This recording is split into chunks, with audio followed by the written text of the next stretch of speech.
দ্বিতীয় ক্লাসে যেই লোগোগুলো ছিল সেগুলোর ভেতর এই গুগল ডক্সের লোগোটাও ছিল।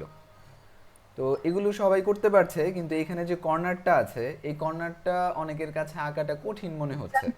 কারণ আমরা ক্লাসে কর্নার উইজেট দিয়ে কিভাবে এই ধরনের কোণা তৈরি করতে হয় এটা দেখেছিলাম। তো আমরা তখন শুধু সিলেকশন টুলের কাজ সম্ভবত পারতাম, নাকি ডিরেক্ট সিলেকশনও পারতাম, আমার সঠিক মনে নেই।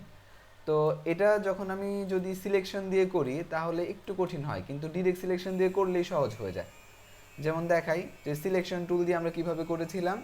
এখানে একটা ক্লিক করলাম, ক্লিক করার পরে এইভাবে আমরা এটাকে এতটুকু রাউন্ড করেছি, রাউন্ড করার পরে এটা আর দেখা যায় নাই।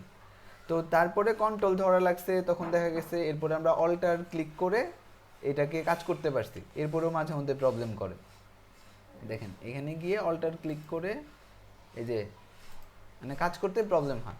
কিন্তু এটার যে সমাধান এটা হলো আমরা ডিরেক্ট সিলেকশন দিয়ে করতে পারি। এটা যদি আমরা এভাবে ডিরেক্ট সিলেকশন দিয়ে সিলেক্ট করি এবং এখানে নিচে নিয়ে যাই তাহলে দেখেন এখন কিন্তু শুধু এই কর্নার উইজেটটাই দেখাচ্ছে। এখন আমরা যদি অল্টার চেপে এইভাবে করি, ক্লিক করি দুইটা, তাহলে এরকম কর্নার তৈরি হয়ে যায়। আচ্ছা, এর চেয়েও আরও সহজ সমাধান আছে। এটা হলো কর্নারকে ডিলিট করে এরকম কোণা বানানো। তাহলে এটা কিভাবে করব? মনে করেন যে আমাদের কাছে এরকম একটা শেপ আছে।